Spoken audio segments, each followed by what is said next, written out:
জগতে সময়ের চেয়ে মূল্যবান সম্পদ আর কিছু নেই।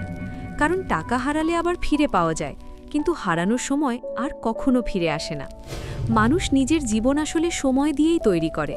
যে নিজের সময়কে সঠিকভাবে ব্যবহার করতে পারে, সে ধীরে ধীরে নিজের ভবিষ্যতও গড়ে তোলে।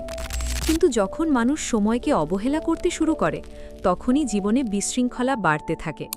আজ যা পরে করব বলে ফেলে রাখা হয়, সেটাই একদিন বড় আফসোস হয়ে দাঁড়ায়। সময়ের অপচয় ধীরে ধীরে মানুষকে ভেতর থেকে দুর্বল করে দেয়, আর তখনই জীবনে খারাপ সময় আসতে শুরু করে। অনেক বিপদ আসলে হঠাৎ আসে না, দীর্ঘদিনের অবহেলার ফল হয়ে আসে। তাই সময়কে সম্মান করা মানে নিজের জীবনকে সম্মান করা। আপনি যদি সময়কে নষ্ট না করেন, একদিন এই সময়ই আপনাকে এমন জায়গায় নিয়ে যাবে যেখানে মানুষ আপনার পরিবর্তন দেখে অবাক হবে।